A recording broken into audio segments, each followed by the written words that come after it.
His Excellency Geoffrey Onyema, Minister of Foreign Affairs of the Federal Republic of Nigeria, Ambassador Adeoye Bankole, Commissioner for Political Affairs, Peace and Security of the African Union, Dr. Mohamed Saleh Nadif, Special Representative of the Secretary General and Head of UNOWAS, Dr. Mohamed Chambers, former Special Representative of the Secretary General and Head of UNOWAS, and ECOWAS Special Envoy, the Republic of Guinea, Dr. Isopi Samuela, Head of the EU Delegation to Nigeria and ECOWAS, General Francis Behenzen, Commissioner for Political Affairs, Peace and Security, the ECOWAS Commission, distinguished member of the Diplomatic Corps, colleagues, ECOWAS Commission, distinguished think tank groups, civil society partners, members of the media, distinguished ladies and gentlemen. I would like to warmly welcome you to this online event to launch formally the West African Peace and Security Innovation Forum. This forum dwells on the theme, the impact of the COVID-19 pandemic on human security and governance in the ECOWAS region. It is being launched at an auspicious time for when our region is facing multiple human security challenges, which have been accentuated and exacerbated by the ravaging COVID-19 pandemic. Indeed, increased terrorist activities, conflict, and tension between communities, notably the conflict between farmers and herdsmen, the drought and flood caused by the climate change, have led to increased human insecurity. In addition, the COVID pandemic, which appears since 2020, has greatly complicated an already difficult economic, social, and humanitarian situation. Indeed, COVID-19 has affected the life of the people in our region, particularly those in the rural area, through its adverse direct and indirect on the economy. This forum objective will be to look at this root cause of tension and conflict in our region and how best we can move effectively to respond to this threat to peace and security. Excellencies, distinguished ladies and gentlemen, our region has been in search of innovative approaches in tackling emerging challenges to human security. The WAPSI initiative, therefore, is a welcome development that will bolster the current peace and security architecture in West Africa through further research and engagement. I am convinced that this forum can advance the needed conversation on human security concern with a view to harvesting the various ideas on practical ways of strengthening response strategies. Collectively, through the forum, we will be engaging more with policymakers, civil society actors, community leaders, youth group, women association, and the media, who will help cascade the key messages emanating from the forum. These messages will contribute to encourage and inspire our community citizens while releasing the creating energies in an atmosphere of peace and stability. We are mindful of your unwavering commitment to sustainable peace and security in our region, and we remain confident that positive and constructive ideas will naturally flow from this forum. I hope that those ideas will impact the strategy to swiftly respond to and mitigate the peace and security challenge in ECOWAS member states. Those ideas will come to complete the already in place regional strategy to address the impact of COVID-19, and which have been adopted in 2020 by the leaders of our region to deal in a collective and organized manner to the various threats caused particularly by the COVID-19, whether humanitarian, health, trade in particular. Impact of the COVID-19 on the economic, financial situation of the member countries, on the social dimension through the impact on the negative impact on job creation in our region have all been addressed by our regional leaders. Indeed, the main issue and urgent issue of the production of vaccines to increase availability of vaccine in our region have also been addressed at the regional level. Let me therefore thank all national and regional stakeholders, leaders of institutions present at this event, and development partners for the important support role in keeping West Africa safe and stable. I would like to acknowledge particularly our partner, the European Union, GIZ, and all those who have been supporting this initiative. I'm confident that the stride of this forum will contribute in no small measure to the nurturing of a more peaceful, stable, and prosperous region. I thank you all and wish you a very good forum. God bless ECOWAS. God bless West Africa. President of the ECOWAS Commission, thank you for your speech, and it is clear and well noted. As you mentioned, there is the need to develop practical ways to tackle these challenges and improve and do more research in developing the vaccine to counter this pandemic. Thank you very much, sir. Thank you. So at this point, Blessing, I don't know if General Francis is on with us so that he can deliver his speech. But if not, so tell us who is in the... So on this note, we welcome the first goodwill message from Ms. Cecil Tassin-Pelzer.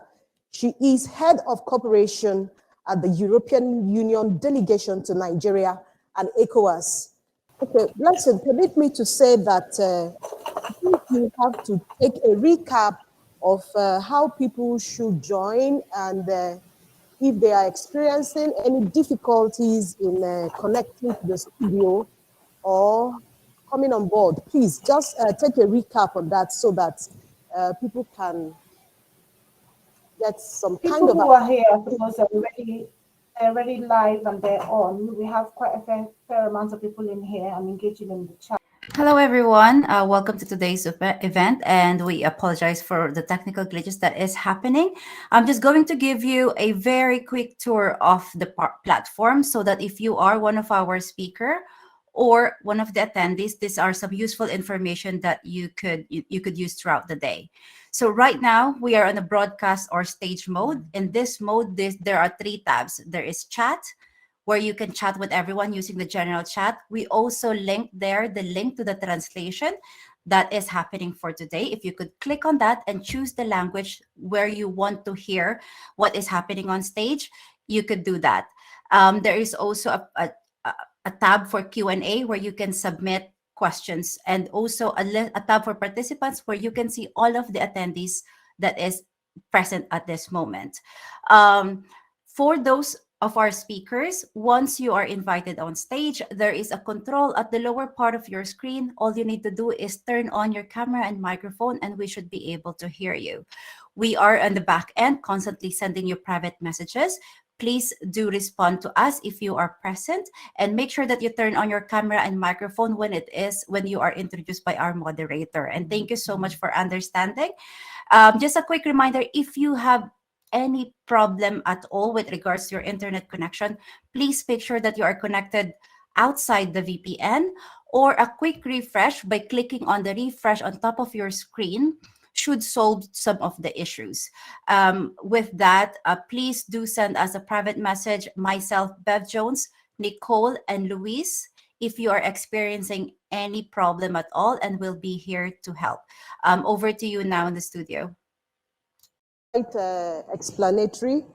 Okay, so I think we can perhaps take a quick pause to ask all participants at this point to, from the speeches made so far, one thing we need to start doing to innovate our approaches to addressing human security challenges in the region.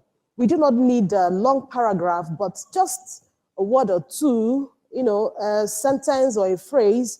So for this, follow up the Slido pop-up on your screen to enter your response, and then we will come back to that shortly and look at those. Now, if His Excellency Dr. Chambers isn't here, we will be closing the opening part of this forum, and then we go straight into the sessions.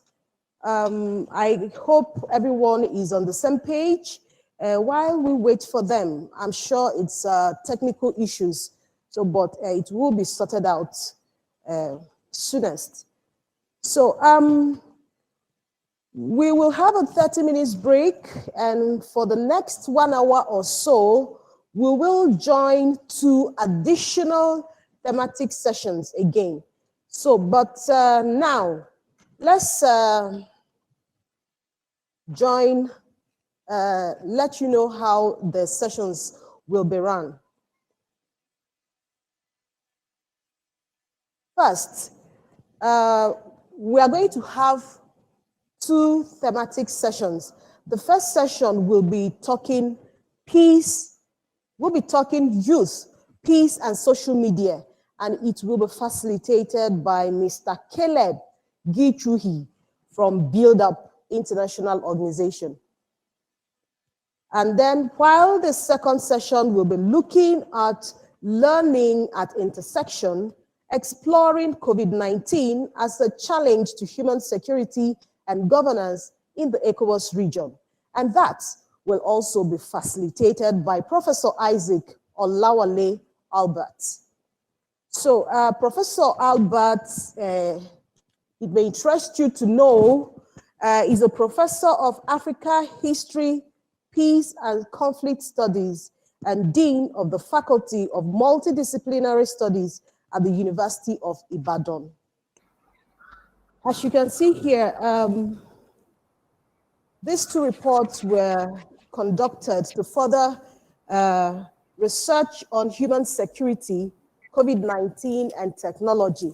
So the WAPSI main report was put together by a team of researchers from the West Africa Network for Peace Building, WANEP, and another report on leveraging technology for peace building in the ECOWAS region. That is the second report. And this one was also put together by a team from Build Up International Organization. So join me in welcoming Dr. Festus Obing from WANEP to present the main highlights of the WAPSI report. Dr. Obing is a senior lecturer, researcher focusing on the dynamics of modern conflicts and peace in Africa. Dr. Obing, thank you for joining us, and take it up from here. Thank you. Thank you very, very much, and good morning to everyone. Let me start by standing on the existing protocols and also to show our appreciation, WANEP, to the ECOWAS Commission, to GIZ and the partners for the opportunity to, first of all, compile this report and also to present the key highlights of this report at this very important forum. Before I go into the main findings of the research, let me make a couple of comments about the background of the research. So this research was conducted somewhere between April and June last year, and the final report was produced around August. So we do appreciate that since that time, a lot of things have changed. And so there may be some new updates that are not captured within the report. Again, the report was also based on qualitative data collection that was done during this period, where the team interviewed relevant stakeholders from some selected countries within the West African region, as well as people from the ECOWAS Commission, African Union, and also GIZ. Please move on. So in terms of the overall objective of this research, the purpose was basically to assess the complex, multidimensional human security challenges that were induced by the COVID-19 pandemic in the ECOWAS region, and the response mechanisms that were employed by citizens, civil society, government, the ECOWAS Commission, to mitigate the effects of the pandemic. Please move on. So West Africa, historically, has been vulnerable to epidemics and also pandemics such as malaria, cholera, measles, meningitis, Lassa fever, yellow fever, HIV, and Ebola. However, the impact of the COVID-19 pandemic on human survival, livelihoods, and also dignity, and how the pandemic heightened the existing vulnerabilities and affected or disrupted national economies, has amplified the nexus between public health and also human security in greater proportion. And if you look at how this manifested from the research, we realize that the impact of the pandemic on human security, one, manifested in how the pandemic aggravated existing security, governance, and socioeconomic vulnerabilities in the region, and also how the response measures that were introduced by government, the unintended consequences of those measures on citizens and also businesses, as well as the national economies. Please move on. And so, in the rest of the discussion, what I'm going to do is I'm going to focus on how the pandemic aggravated the existing vulnerabilities and how the unintended consequences of the ECOWAS, the response measures by member countries, and also look at some of the national responses, regional responses, and some of the concerns that were raised, and conclude with some policy recommendation.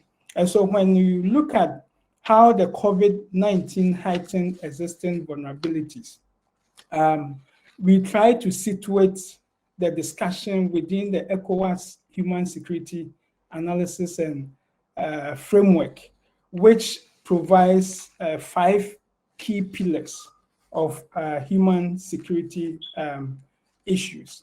So it focuses on governance, security, environment, crime and criminality, and also issues of health. And taking the discussion through this lens actually help us to understand the varied and broad range of challenges that were induced by the pandemic on human security within the region.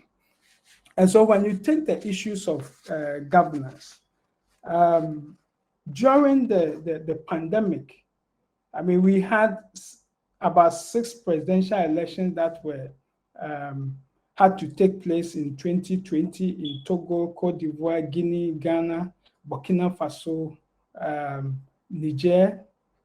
Most of these elections were organized in the last quarter of the year.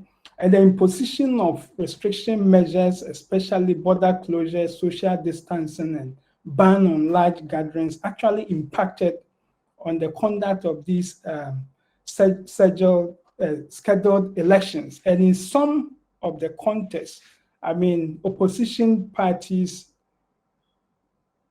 criticized governments of instrumentalizing the COVID-19 pandemic to perpetuate incumbency. And so in Guinea, for example, we saw the main opposition parties expressing concerns over the use of restriction measures and border closures as a political tool to manipulate elections. Similar concerns were also raised in Ghana over deployment of military personnel to certain border regions that were deemed to be the strongholds of the opposition parties. And in some of these areas or countries that held election, because of issues surrounding how voter registration were organized, issues surrounding how elections were organized, it led to some kind of political tensions and also isolated cases of election violence in some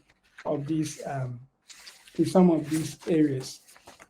Also, one of the issues that was quite visible during the pandemic was the issue of how the pandemic worsened the unemployment situation in the region due to the closure of institutions, collapse of businesses, especially those in the informal sector, which resulted in layoffs, especially in industries like the hospitality industry, airline, tourism, recreational centers, and also those who do event planning and of social events like funerals, weddings, and engagement. And so people lost their jobs, and this greatly impacted on the incomes and economic livelihoods of people within the region.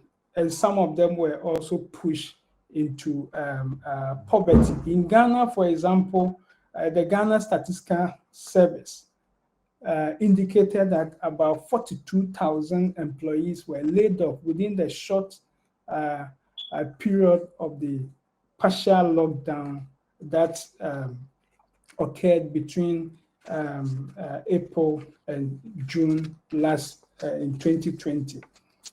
And so some of these challenges also widen the inequalities, existing inequalities, and also push a lot of people into the poverty bracket. For example, the African Development Bank estimates show that about 30 million Africans were pushed into extreme poverty in 2020, and most of the affected individuals were people who had informal jobs and people with low-level education. And in West Africa, statistics indicated that the poverty rate in the region jumped by almost 3% after a decade of steady decline. And the debilitating impact of the pandemic is estimated to have reversed at least 5 years of progress made in fighting poverty within the region. At the macro level, West Africa's economies, especially the big economies within the region, that is Nigeria, Ghana, Cote d'Ivoire, were all impacted by the pandemic due to the business closures and also the border closures and the disruption of those economies. And so a lot of countries had to adjust their projected revenues and also downgrade some of their projected GDPs within the year. So in Nigeria, for example, they had to readjust the 2020 revenue from crude oil downwards because of the steep decline in global prices of oil. And in Ghana, they had to downgrade the 2020 GDP from 6.8% to 2.6%. And the combined effect of all these disruptions also led to some social tensions and protests in some countries where people demanded for better services from government. And up till now, a lot of countries are still facing tensions as a result of some of the socioeconomic challenges occasioned by the pandemic. In terms of security, I mean, despite the pandemic, violent extremist attacks continued, especially in the Central Sahelian countries, Mali, Burkina Faso, Niger, and also at the Lake Chad basin.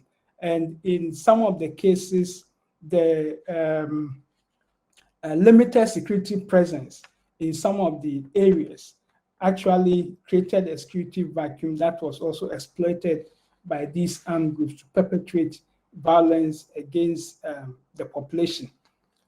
Cases of also brutalities of citizens who violated lockdown procedures and human rights violations by the military and also the police in the enforcement of restriction measures were also recorded in a number of countries. And I think one of the most visible examples we can cite is what happened in Nigeria with the NSAS protest, which was caused by allegations of police brutalities of the youth, but also other existing socioeconomic challenges. And the pandemic also worsened the humanitarian situation in the region, especially for IDPs and refugees, some of whom were fleeing from violence and others having to deal with issues of food security. And that takes me to the issue of environment, which was also quite visible during the pandemic. The mobility restriction, the disruption of food supply channels, limited access to markets, high food prices, harvest loss, limited humanitarian access, all affected food security, causing hunger for the most vulnerable groups within the region. Between March and May 2020, for example, it was estimated that 11.4 million people were in need of food and nutrition assistance across the region, with about 5.1 million in Nigeria, 1.6 in Niger, 1.6 also in Burkina Faso. And malnutrition also affected about 2.5 million children within the region.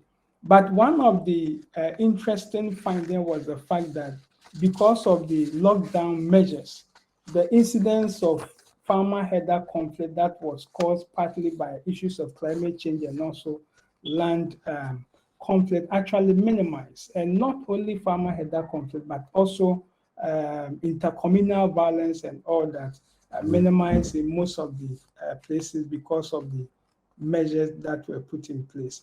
Issues of crime were also recorded, shoplifting, kidnapping, robbery, attacks, banditry.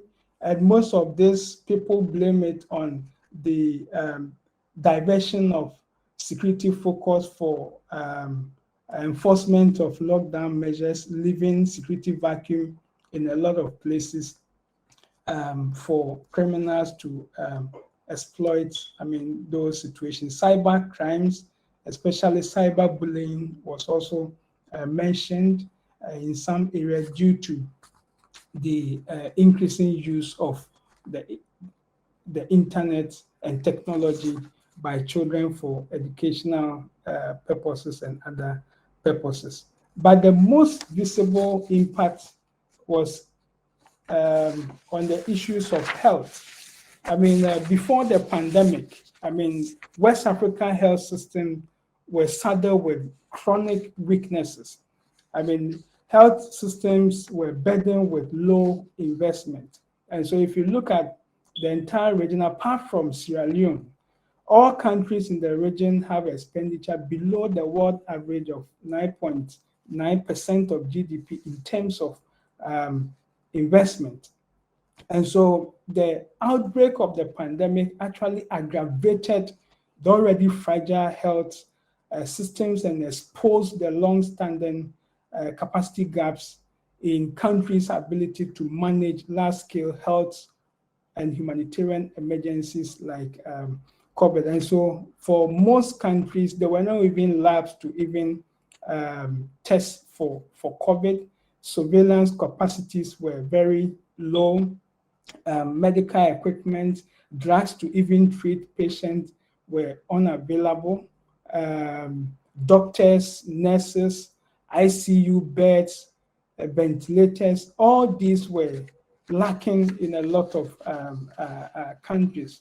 For example, when the pandemic hit the region, in Mali, it was estimated that they had only 56 ventilators for the entire population. And in Burkina Faso, they had just about 15 ICU beds across the country. And so that tells you how some of the countries were ill prepared for this pandemic.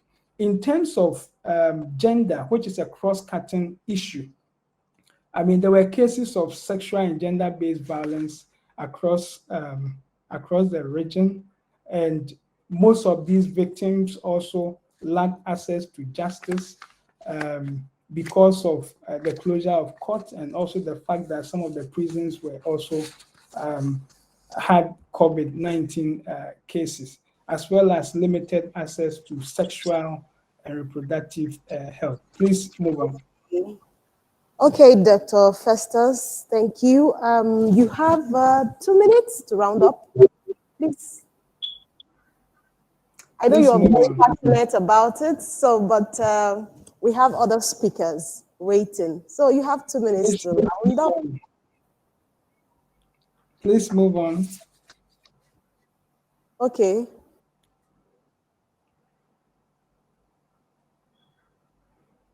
Please move on.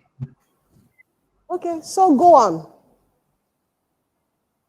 Yes, so in terms of the responses, it was around issues of health, security, social protection, and emergency support, and also tech-based responses. So health, I mean, there were issues relating to strengthening the health system, building new health facilities, and also encouraging public hygiene directives. In terms of the social protection, we had a business support scheme, relief packages for the private sector, provision of cooked and uncooked food, and provision of free electricity and water supply for some month for some category of people. And then we also had the tech-based responses, where drones, for example, were used in terms of disinfecting places and also gather COVID-19 related information and transport test samples, the use of virtual platforms by healthcare professionals, and also how technology was used to leverage educational content. Please move on. At the regional level too, ECOWAS also implemented a lot of activities in the area of health, governance, socioeconomic, and food security. And with health, the West Africa Health Organization was the lead agency in all this, supporting member countries in terms of their surveillance capacities and procurement of critical medical supplies, as well as provision of situational report to support member states' activities. And also food security, where the ECOWAS measures were made to provide humanitarian assistance to people who were affected in Mali, Niger, Nigeria, and all that. Please move on. Okay, can I interrupt you there, Mr. Festus? Thank you very much for your presentation. I know you are passionate about it, but we are running out of time. But be rest assured that you have more time to talk about some of your findings at the question and answer session. Thank you very much. It was quite insightful. And I can see how passionate you are about your findings. Now, before I introduce the next speaker, Helena, who will be from the Build Up International Organization, who will be summarizing the report on leveraging technology for peace building in the ECOWAS region.